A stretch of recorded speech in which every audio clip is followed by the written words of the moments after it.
Welcome to the Belle News Podcast, and we are with Brenetta Hines. I am the installation's new director of psychological health here at the 164. Nice to meet you, ma'am. Nice to meet you also. So, how long have you actually been out here?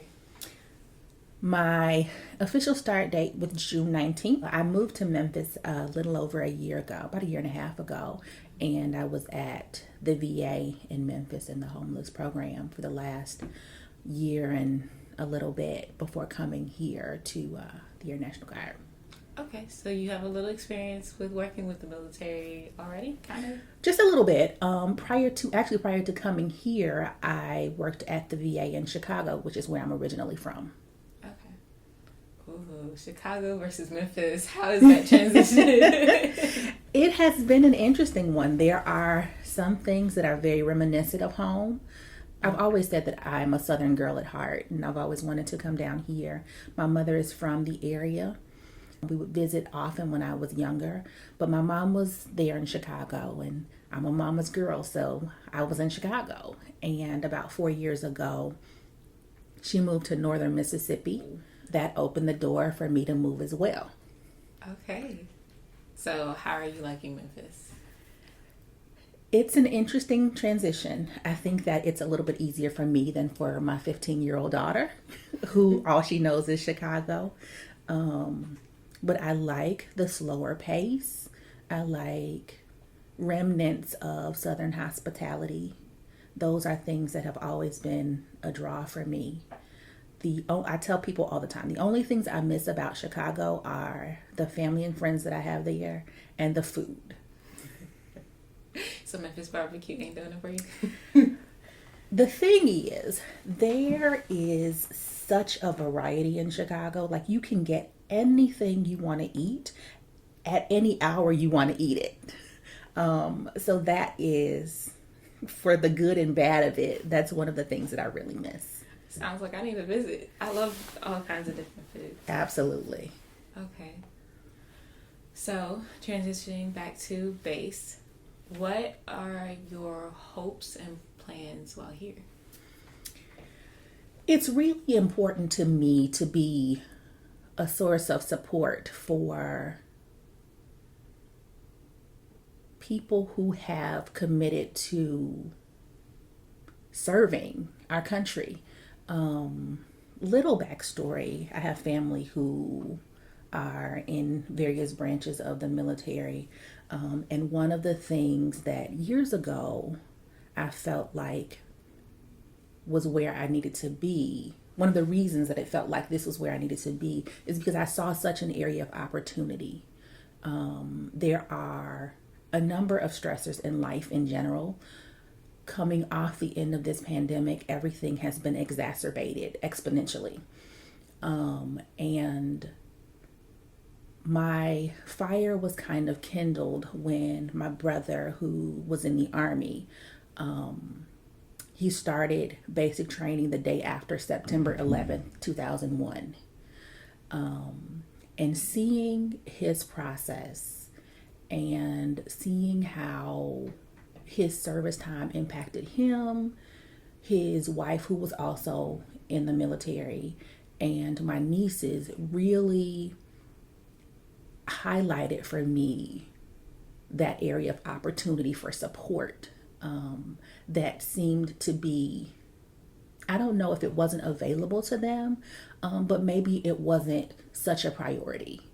So since that time, I've kind of had the desire to be able to be that support. There has been historically such a taboo related to mental health, and it's time out for that. Again, with the way that this pandemic has impacted our world, I think that the importance of mental health support has been highlighted greatly. So, I really desire to be a source of support in a world that's starting to change and recognize how important paying attention to mental health is. So I'd like to be a space, one, to identify that needing support is not a sign of weakness. In fact, it's a sign of strength. Being able to allow yourself to be vulnerable enough to recognize, hey, I need something else. And I want to be able to help our guardsmen to know that that's okay and that support is available for them. What is all a part of the services you offer here? So I do some kind of brief, short-term, solution-focused mental health support with guardsmen.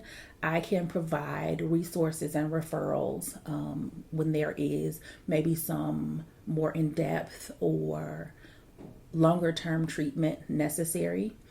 I do mental health assessments as a part of the readiness assessment for guardsmen, resiliency education, so really teaching to ways of finding the support that's needed, managing stress, understanding with all of the things that each person carries, there are ways of juggling those things and kind of giving some tools and strategies of helping to juggle some of those things.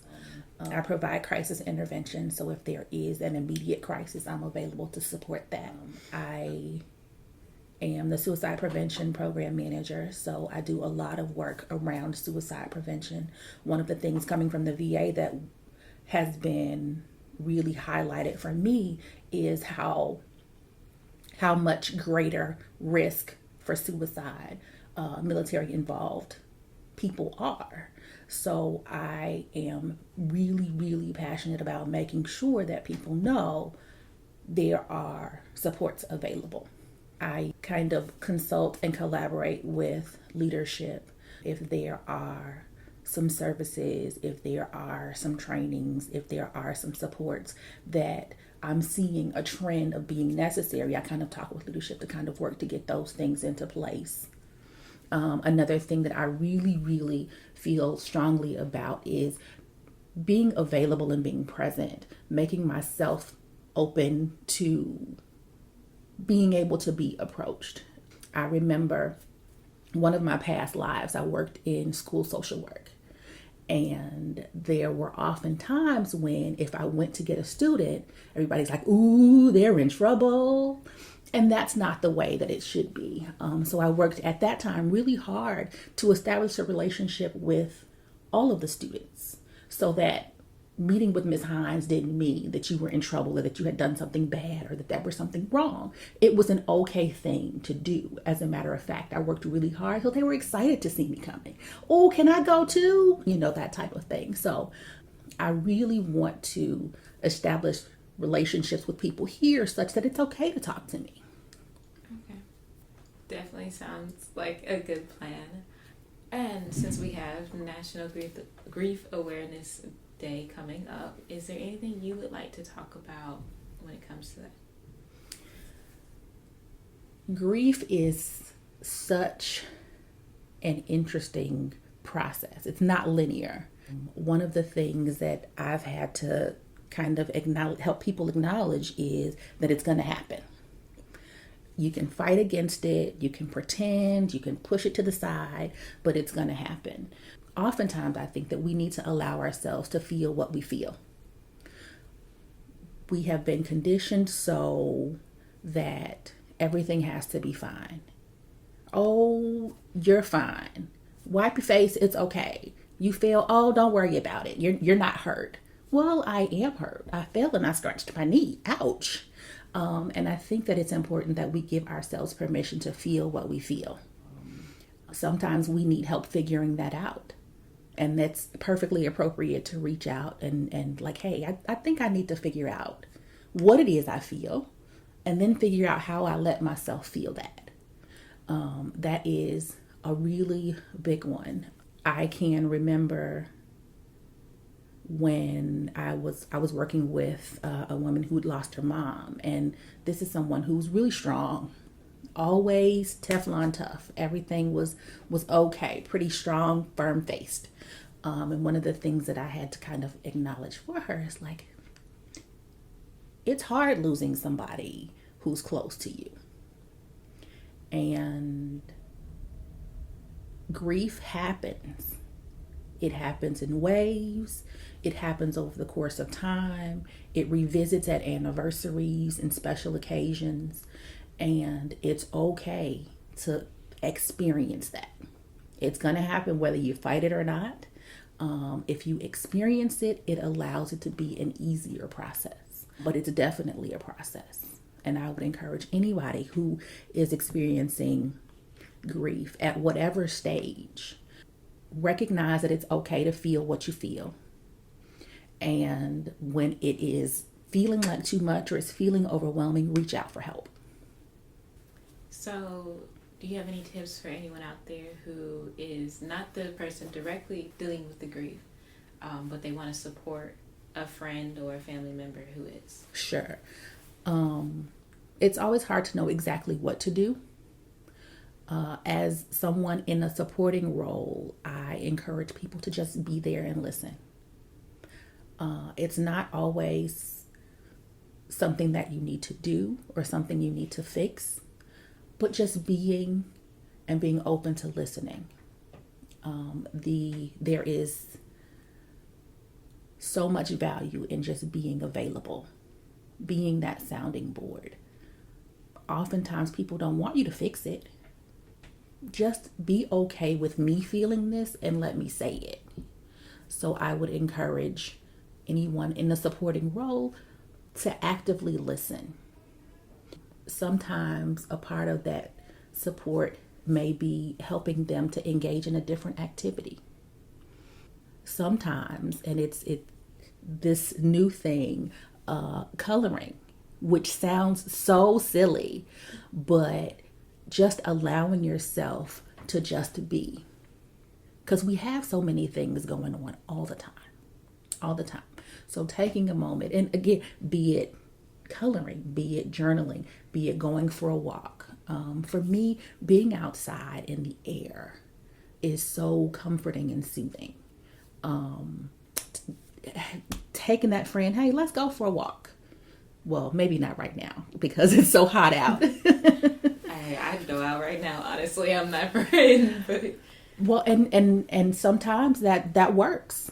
You know, those are just some of the things that we can do in the midst of it ourselves or in helping someone that we care about, offering those things. All of those things can be helpful. And knowing who your person is, knowing about your person, sometimes it's, there's a party going on somewhere. Let's go dance. One of the things I will often say to people who may be experiencing grief when I want to be helpful, and oftentimes we don't know the words to say. There aren't words to say. What I often say is when it gets quiet, because right after some kind of loss or event, there's lots of noise, lots of people around, people doing and giving and bringing food and talking about how sorry they are for your loss or sad for whatever it is that's happening. But when it gets quiet, and it will, when it gets quiet, I'm available to just listen. And I think that is something that the power in that is tremendous, because folks go on with their lives, and that person who is grieving, they have to continue in that grief. So offering an ear when the silence gets too loud. Your availability. Right now, I am still in the privileging process. So there's a whole bunch that I can't do. I don't know what the timeline is for that. I anticipate it happening sooner rather than later. I feel like, it's one of those hurry up and wait things. But once I'm fully privileged, my tour, I'm here Monday through Friday, the regular tour. I'm available outside of those hours for emergencies. If there's something going on, if there's some kind of emergency, I can kind of triage and help to figure out what needs to happen. Okay. Do you have a cell phone number or something outside that people can reach you? I do. My number here is 901-291-7158. That's my number on the base. And my cell phone number, which I always have to check because I haven't gotten that memorized yet, is 901-569-9831. And I'm located here in the headquarters building, the last office by the stairs as you're going to the fitness center. Okay. So, is there anything else you would like to add? I'm excited to be here. I'm looking forward to meeting all of the guardsmen. I will ask for grace as I learn the ropes. I've been doing social work for many moons, but this is my first active military role. So learning rank and how things fit and who the players are. Those are some of the things where I will ask right up front for a little bit of grace. Also because I am being introduced to so many people. I'm meeting so many faces. If I look at your chest, I'm trying to see your name. I probably won't be sure how to address you, but I can at least acknowledge you by your name.